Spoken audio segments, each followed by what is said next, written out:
one of my friend's little sisters, she's got, I'm not sure if it's true, she seems to have really bad depression in a way, because she talks about it a lot on social media, but in person she's all right.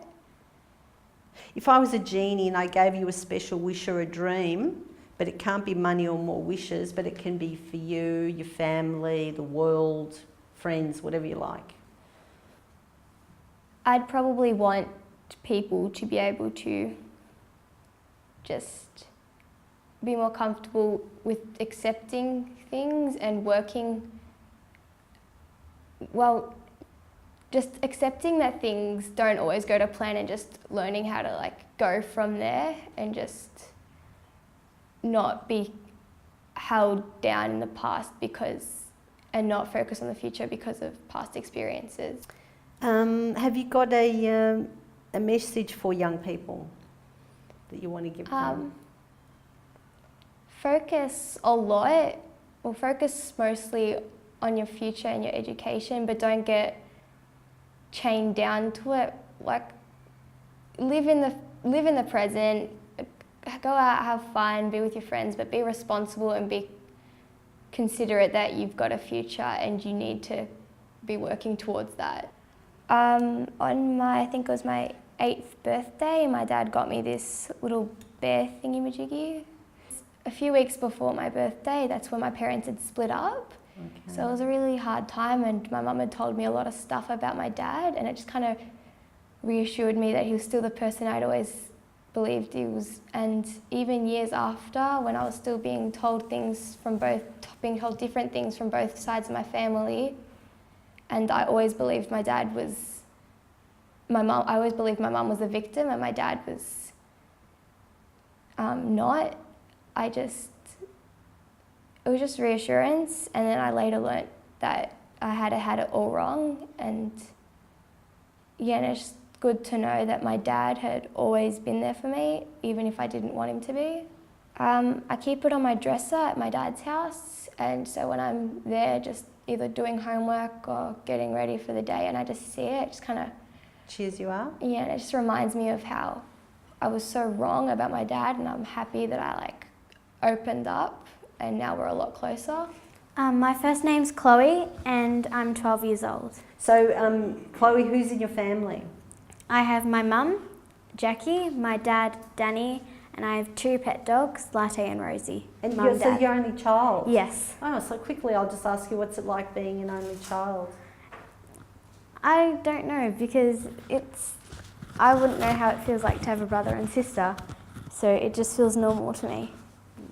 Do you feel sometimes that you wish you had a brother and sister? Yeah, it can get a little lonely sometimes, but because I have so much on, you hardly notice that you don't have anyone around you. But you're used to it, sort of. Yeah.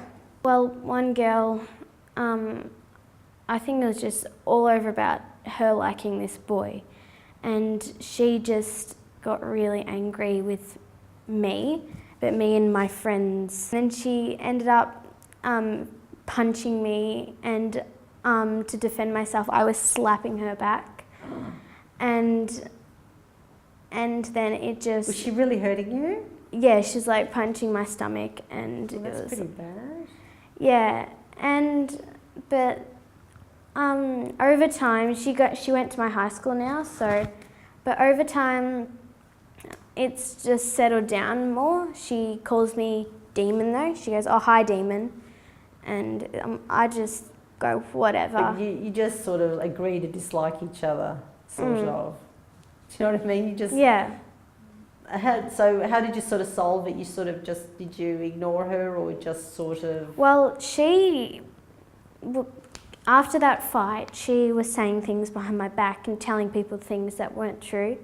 And all my friends sort of believed her, and I had no friends for 4 weeks, and I'd just sit by myself or play with the year 5s. And you're going, what the hell's going on? The world's turned against me. Yeah, and then the friendship group just split, and some came back and some just left to go with her. That was a time where I had no friends, and all the people in my cabin didn't like me, and no one would talk to me or anything. And So you're really sad. Yeah, and then I tried to take my life. The people who didn't like me ran into the bathroom yelling at me to stop, and I was like, no, no. And then I sort of they ripped the rope off my neck, and I ran out of the cabin just crying. I always go, when I'm trying to go to bed, I'm like, oh, I wish I didn't say that. I should have just kept this to myself, or why did I do that? That you were so worried? Yeah, a lot of people did, but most of them were on the girls' side, who didn't like and bullying. Did you feel you couldn't tell anyone? Or? No, because I'd tell the teacher, and we went to a Catholic school, a primary school, and our deputy principal was like really Catholic, and in the middle of all this situation, she got all of the girls, because people had been dobbing people in and things like that. She sat us all down, and in the middle of this conversation, she's just like, you know, I should get all of you a badge that says I'm a B, and you would all wear it with pride. Did your mum know? My mum knew after camp, but mum knew about all the situations going through, and I came home every night crying and all that. Was it just in the school, or were they also bullying you on the social media and things like that? On social media. So it got huge. It got massive, It got too big. It got really big. Yeah. And did it go outside your school as well? No, just sort of went on social media and stayed in school. But I go to, our church runs like a youth group, and I went there and they would help, and I would talk about it, and I felt like that was a safe place. High school has been the best thing that in all my school years. High school has just been my favourite.